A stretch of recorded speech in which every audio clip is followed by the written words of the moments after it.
Salve rastreadores, por aqui Rastreamento Humano, trazendo mais um vídeo, continuando na incursão aqui. Dois fatores, fazendo barulho agora aqui não tem importância, só estamos cruzando essa área mais fechada aqui. Mas portanto fazendo barulho aqui não tem importância, mas dois fatores que são importantes no rastreamento, são vários importantes, né? Mas tem dois fatores importantes. O sol está saindo, choveu, parou, o sol está saindo. Dá pra ver bem, inclusive, aqui que passou alguma coisa aqui, a folha tá virada, coloração diferente, né? Tá dando pra ver pra mim aqui. Isso aqui tudo indica que é uma passagem de animal, aqueles buracos de bala que fazem. Agora que bateu o sol, aproveitando aqui sempre aproveitando os contextos.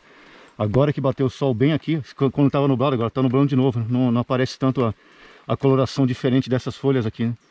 Mas agora que bateu, a hora que bateu o sol, que tava passando aqui, deu pra ver bem a diferença dessas duas folhas, por exemplo. E essa aqui que tá virada, né? Tudo indica que passou, está afundado aqui. Aqui tem anta, né? Sem o sol não aparece tanto aqui. Claro que o rastreador bem aclimatado aqui no ambiente conseguiria fazer essa. Agora que pegou o sol aqui, dá para ver bem essa distinção, né? A folha está virada aqui, dá para ver bem que passou o bicho por aqui. Mas enfim, só aproveitando o contexto aqui, bateu o sol bem na hora que a gente passou. Mas aproveitando o contexto aqui, dois fatores são importantes, tem vários fatores importantes, mas dois são bastante importantes no rastreamento para identificação e para interpretação de rastros. Um deles, o primeiro, se refere à massa. Não é exatamente o peso, né? Mas para ficar mais simples aqui, vamos usar como sinônimo massa e peso, mas não é a mesma coisa. O pessoal que tem mais conhecimento pode inclusive explicar melhor isso. Mas um fator importante é a massa daquilo que fez o rastro. Para ficar mais simples aqui, o peso, ou seja, a massa da pessoa, do animal ou de um veículo, eventualmente, né? Dá para rastrear veículo que eventualmente passou pelo local, o peso. Esse peso aqui ele pode variar dependendo de várias circunstâncias, né? Por exemplo, se for a pessoa, se ela estiver carregando equipamento, por exemplo, né? Hoje aqui, por exemplo, a gente está sempre trazendo mais equipamento que necessário, mas por causa dessas chuvas, cai árvore, né? Cai tudo, então eventualmente se der algum problema, tem condições de se manter. Mas enfim, continua, isso pode variar, portanto, se está levando peso ou não. Por exemplo, né? Ou o animal também, se o animal está em ritmo acelerado, trotando, ou no ritmo normal, ou no ritmo correndo, isso pode variar bastante o tipo de rastros que vai deixar.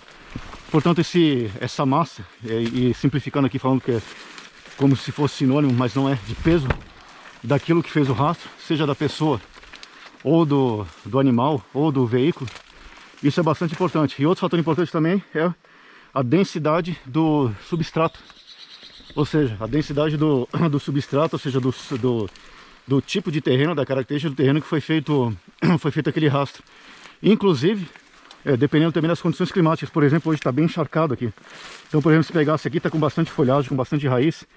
Mas, por exemplo, isso aqui seria um tipo de... A hora que pisa aqui, eventualmente, isso aqui, ele deixa sair bastante umidade de dentro da vegetação. Acabamos de pisar aqui, ele sai bastante a vegetação, a umidade que está lá dentro, né? E brilha, inclusive. Daí a importância, inclusive, da lanterna durante o rastreamento. Mas se tivesse mais seco, por exemplo, já seria outra situação. Portanto, o sol estaria mais duro, eventualmente não daria para identificar tão bem aqueles rastros. Por isso que é importante saber também as condições climáticas que antecederam ali o despacho das equipes de rastreamento. Mas, portanto, para ficar com essas duas dicas aqui, nessa nossa progressão aqui, o pessoal que já é rastreador sabe bastante de tudo isso aí, mas para resumir aqui, duas dicas, para não ficar tão longo aqui o vídeo, duas dicas importantes para o rastreamento. Uma, portanto, se refere à massa, colocando como sinônimo aqui de peso, não é a mesma coisa, né? Da pessoa, do animal ou do veículo que passou. Isso pode variar, não a massa e sim o peso, mas a tipo de formato de pisada, porque pode estar equipado ou não, pode estar correndo ou não, isso tudo, o tipo de rastro vai ser diferenciado. E também a qualidade, a densidade do substrato, que eventualmente se for um terreno arenoso ou se tiver bastante umidade, isso pode variar bastante para fim de deixar rastro ou não. Por exemplo, se é um animal, mesmo que não seja um animal muito grande, mas passou num momento em que aquele solo estava bem úmido, isso pode dar a impressão, inclusive, que é um animal maior, por exemplo, ou uma pessoa também. Porque no momento que pisa ali, aquele substrato se expande, pode dar a impressão errada que é um animal maior ou não. A pessoa que é rastreador também já sabe disso, mas fica aqui mais duas dicas nossas aqui, colaborando com essa difusão de conhecimento. dois aspectos importantes, mais dois aspectos importantes, tem vários, que é, portanto, a densidade do terreno, envolvendo vários aspectos, umidade ou não, se está mais seco ou não, e a massa, o peso, né? Colocando como expressões sinônimas, apesar de não serem aqui, do que fez aquele rastro, a pessoa, animal ou um veículo. Portanto, é mais uma dica do rastreamento humano. Fiquem todos com Deus, fiquem seguros, longa vida à República.